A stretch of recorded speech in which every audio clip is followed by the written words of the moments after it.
Vamos con el análisis de la última cuenta pública del presidente Gabriel Boric, los anuncios que hizo, a quién le habló, bueno, algunos de los temas que queremos conversar con el senador y vicepresidente de Demócratas, Matías Walker, a quien le damos las gracias por acompañarnos. ¿Cómo está? Muy bienvenido. ¿Cómo está, Gabriela? Muy buenos días. Muy buenos días. A ver, antes de ir a los anuncios, senador, a mí me gustaría conocer su mirada respecto a quién le habló el presidente Gabriel Boric en esta cuenta pública, quienes decían que se dirigió a su barra brava, que no hubo mayores autocríticas. ¿Cuál es su opinión al respecto? Sí, yo no hablaría de barra brava, porque además están en muy mala Sí. connotación pública la barra brava últimamente. Pero sí creo que le habló a su electorado, objetivamente. Le habló al 25, al 30% que apoya la gestión del primer mandatario, muchos temas identitarios, el aborto, que es un tema que ni siquiera genera acuerdos dentro de su propia coalición. O sea, cuando el senador José Miguel Insulza o el senador Fidel Espinosa advierten que no hay espacio para la aprobación de este proyecto, genera una expectativa en sectores que legítimamente están de acuerdo con legislar en esta materia, que bueno, todos saben que no se va a aprobar un proyecto de aborto libre durante este gobierno y sin embargo insiste en un tema en la antesala además de una primaria oficialista. Por otro lado, yo le diría al presidente que hay que poner los votos donde palabras. Yo ayer recordé, por ejemplo, cuando el presidente una el proyecto de sala cuna universal lo votamos a favor en su idea de legislar, en general, solo los senadores que no pertenecemos al gobierno y quienes votaron en contra, incluso de la idea de legislar el proyecto de sala cuna universal, fueron los senadores de la propia coalición de gobierno, ¿no? Por una razón muy mezquina, Gabriela, por el solo hecho de que es un proyecto que venía del gobierno del presidente Piñera. Y no estoy Claro. hablando de hace 2 años atrás, estoy hablando hace menos de un año. Entonces, qué bueno que ahora exista un acuerdo. De hecho, lo anunciamos la semana pasada con organizaciones de la sociedad civil como Chile Mujeres, la Fundación Ronda, la propia ministra de la Mujer, hablando del concepto de sala cuna hoy, porque se necesita hoy día un proyecto de sala cuna.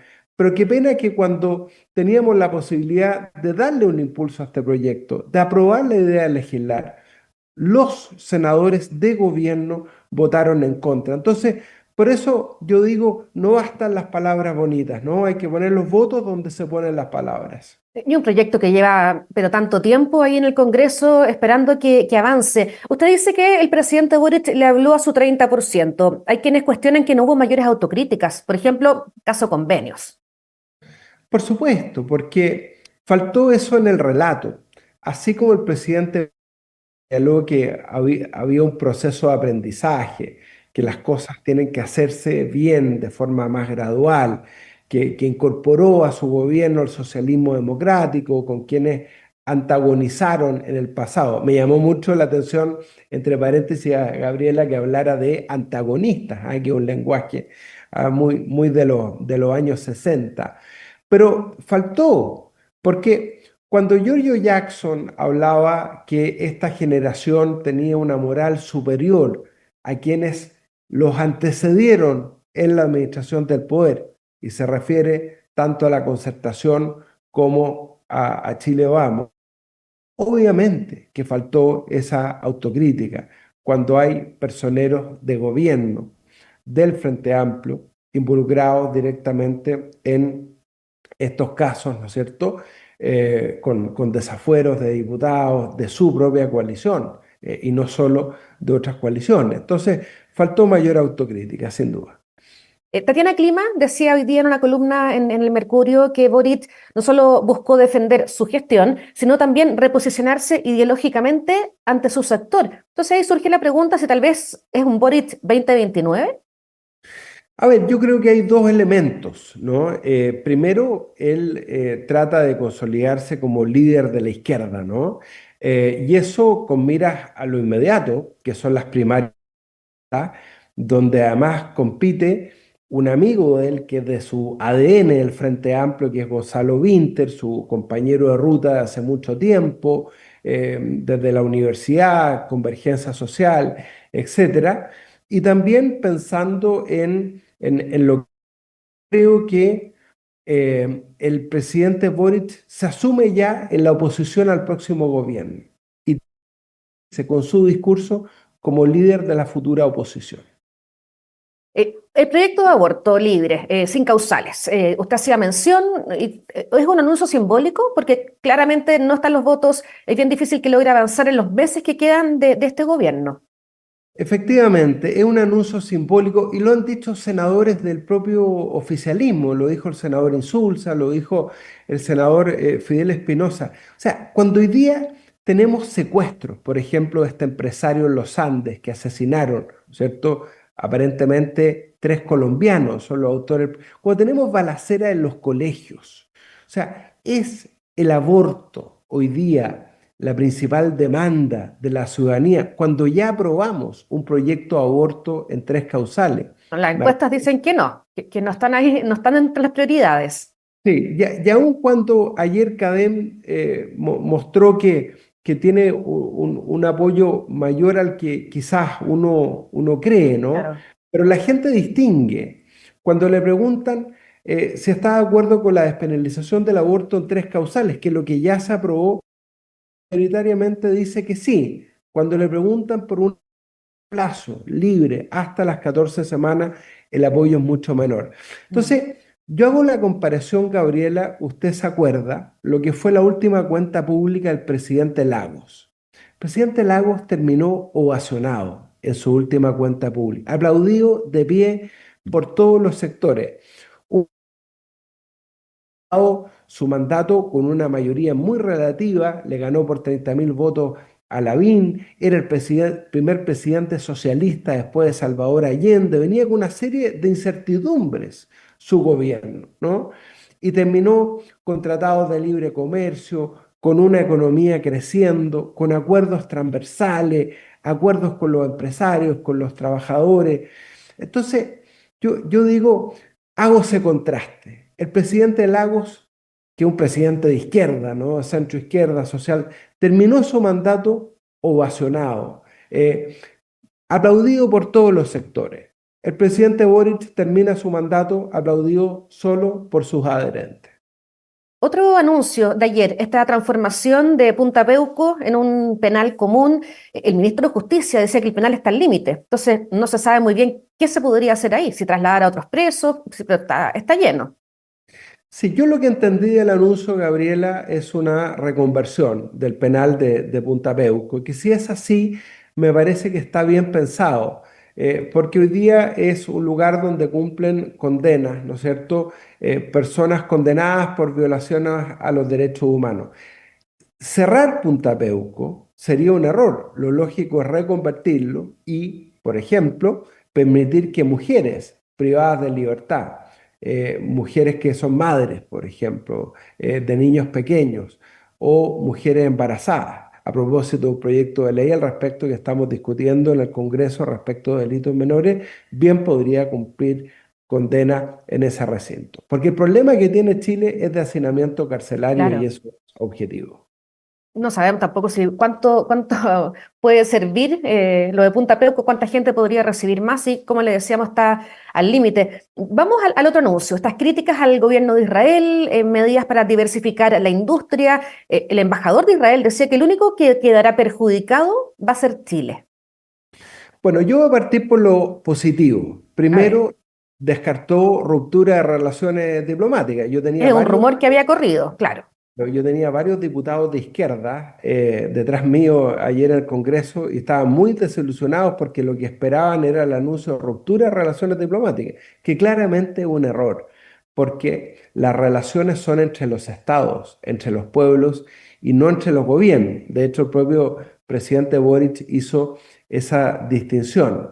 Respecto de los agregados militares, puede justificarse por un principio de reciprocidad, que es un principio base en el derecho internacional, ¿no? Claro. Porque, claro, Israel ya había agregado retirado a su agregado militar en Chile después de que fueron excluidos de la FIDAE. Esto no va a ser fácil, ¿ah? Porque entiendo que en la práctica, y esto uno lo conversa con la FACH, y me tocó estar en la FIDAE el año pasado, y la verdad es que todos los expertos comentaban que es tal la influencia de Israel en el comercio de tecnología puesta a disposición de la defensa, que va a ser muy impracticable esto de poder prescindir de tecnología israelí. Yo tengo la impresión, porque además acá está lleno de intermediarios eh, Claro. que le compran a Israel, después le venden a Chile. Tengo la impresión, Gabriela, que en la práctica ese veto a la tecnología de defensa israelí no se va a poder aplicar. El tema del crecimiento no fue parte del discurso del presidente Boric cuando asumió hace poco más de 3 años, pero ahora sí. E incluso ayer destacó la importancia del crecimiento, pero desde el empresariado lamentaban la falta de medidas concretas para impulsar nuestra economía. ¿Qué le pareció la mirada que entregó el presidente respecto a este punto? Bueno, de nuevo, un anuncio que no se condice con la práctica. Tenemos proyectos de inversión por miles de millones de dólares en un cuello de botella en la permisología. Un gobierno que no cumple con fallos de los tribunales ambientales, que trata de dilatarlos, como ha ocurrido en el caso de Dominga, ¿no? El gobierno no cumple el fallo y además lleva la causa al Tribunal Constitucional porque no quiere que sea un proyecto que se ejecute bajo este gobierno. No obstante que desde el punto de vista técnico es un proyecto ya aprobado. Entonces, ahí es donde uno quisiera, lo mismo que estábamos hablando de esa lacuna universal, que las acciones fueran consistentes con las palabras. Y de ahí entiendo la aprehensión de algunas organizaciones empresariales. Nosotros esperamos en las próximas semanas votar el proyecto de permisos sectoriales. Se logró un acuerdo, falta un acuerdo en la reforma al sistema de evaluación ambiental, donde la ministra Maisa Rojas más bien pareciera tener una agenda personal que no se condice con este llamado del presidente Boric a agilizar las inversiones. Usted ha estado siguiendo bien de cerca lo que pasa en los estadios, es autor del registro de asistentes que se está discutiendo hoy día en el Senado y al que el presidente hizo una alusión. ¿Qué le pareció eso? Me parece muy positivo porque el fútbol, y usted lo sabe como hincha del fútbol, igual que yo, Gabriela, es la única alegría que tienen millones de personas en nuestro país. A Y hoy día, veces. a veces, ah, algunos hemos sufrido mucho la última semana. Pero, ¿qué es lo que pasa? La violencia, los conflictos de interés, ¿no es cierto? Es algo que ha terminado alejando a la gente de los estadios. Por eso yo valoro este apoyo del gobierno a nuestro proyecto de reforma de la ley de sociedades anónimas deportivas para terminar con los conflictos de interés, separar la federación de la NFP, que es lo que se está haciendo en todo el mundo, lo hizo España, el caso más reciente la Federación de Francia, y también este registro de asistentes que aprobamos la semana pasada en la Comisión de Deportes, que es la única manera de verificar que personas que han participado de hechos de violencia nunca más entren a un estadio. Para usted le faltó algo a esta cuenta pública? ¿Hubo algo que no debió haberse comentado? ¿Extrañó algo? ¿Sabes lo que eché de menos? A ver. Hablar de obras públicas, hablar de concesiones. Lo decía el presidente Frei, que es la base del desarrollo. Algunos se van a contentar con el crecimiento del 2,5 del IMASEC que salió publicado hoy. Yo creo que eso es un crecimiento mediocre, que está bajo el crecimiento mundial. Me hubiera gustado escuchar hablar de plantas desaladoras, de carreteras, de poder mejorar bajo el sistema de concesiones la infraestructura pública. Se habló de los puertos de San Antonio, de Valparaíso. Todos los años se habla del puerto de San Antonio, pero se avanza muy poco. Nada sobre el puerto de Coquimbo. Yo creo que nada sobre las plantas desaladoras, que es algo que por Súper lo cual importante, claro. clamamos en la región de Coquimbo, en las regiones del norte que están bajo escasez hídrica. Habló muy poco de obras públicas, lo digo como integrante de esa comisión en el Senado, me llamó mucho la atención. Hoy día en la mañana a la ministra Aysén Echeverry le preguntaban si sentían que como gobierno lo habían hecho bien. Y ella dijo que sí, que sentía que lo habían hecho bien, que no había sido fácil, pero que habían logrado cambios sustantivos. ¿Para usted lo ha hecho bien este gobierno? Cuando vemos la situación de inseguridad que tenemos, cuando yo veo que mi región tiene una tasa de desempleo del 9,2%, cuando el gobierno se conforma con un crecimiento mediocre del 2,5%, cuando tenemos secuestros, extorsiones, sicariatos, que muchas veces quedan en la impunidad, yo siento que el gobierno no lo está haciendo bien. Cuando vemos las listas de espera en los hospitales, ahora aprobamos un proyecto de modernización de FONASA para que pueda haber atención público-privada para hacerse cargo de las listas de espera. Pero ¿cuánto nos demoramos en esas soluciones? El gobierno estuvo atrapado en un debate ideológico, quería terminar con la ISAPRES, quería terminar con la AFP. Y bueno, el peso de las circunstancias demostró que era importante un acuerdo en materia de pensiones sobre la base de fortalecer también nuestro mercado de capitales. Yo creo que el balance, Gabriela, no es bueno, pero no es necesario que yo se lo diga a los chilenos porque la ciudadanía lo vive a diario. Ahora, año de elecciones. Se vienen en un poco tiempo más las primarias. Hay quienes dicen que el presidente Boric ayer entregó muchos guiños a su sector, llamando a participar de las primarias también. Y es bien difícil avanzar en proyectos cuando se está en este año de elecciones. ¿Qué expectativas tienes de estos meses que quedan? Nosotros tenemos que hacer la pega hasta el último día. Esta legislatura también termina el 11 de marzo del próximo año. Algunos tenemos un periodo más prolongado de elección popular, pero ya hemos despachado 60 proyectos en materia de seguridad. Tenemos que terminar la agenda de seguridad, infraestructura crítica. Me llamó la atención que el gobierno no hablara de la Fiscalía Supraterritorial ayer, que es un tema fundamental. Se habló poco de las capacidades del Ministerio Público para perseguir el crimen organizado, el narcotráfico. Bueno, el gobierno tiene que gobernar hasta el último día. Nosotros en el Congreso vamos a seguir plenamente disponibles a lograr todos los acuerdos en la medida que las prioridades del gobierno sean las prioridades ciudadanas. Seguridad, reactivación de la economía, enfrentar las listas de espera en los hospitales. Lo último, licencias médicas. Hay quien comentaba que una de las mejores decisiones que había tomado el presidente Boric era poner a Dorothy Pérez ahí en la Contraloría y todo lo que se ha destapado en las últimas semanas. Fue una buena decisión, muy resistida por el oficialismo, ¿eh? Tuvo Eh, subrogante harto tiempo. el Senado le transmitió al gobierno que había un acuerdo en torno a Dorothy Pérez. Y al gobierno le costó proponer el nombre. Hubo una demora de muchos meses y creo que el tiempo nos ha dado la razón porque es una mujer muy profesional que ha demostrado total autonomía, firmeza y decisión para enfrentar, por ejemplo, el fraude de las licencias médicas en el sector público. Nosotros vamos a seguir legislando, acogiendo el llamado que nos hizo la Contralora. Con la senadora Rincón presentamos un proyecto que ha sido muy valorado, que establece la muerte civil, la muerte cívica de las personas que han hecho uso fraudulento de licencias médicas del sector público, que nunca más puedan ser funcionarios públicos, una inhabilidad de por vida, hoy día de solo 5 años. Devuelvan la plata, ¿no? Y que devuelvan la plata, eso es lo que la ciudadanía está esperando de estos casos. Perfecto, senador. Le queremos dar las gracias por habernos acompañado. Muchas gracias, Gabriela. Muy buen día. Igualmente. Y ustedes quedan invitados a quedarse con nosotros aquí en emol.com.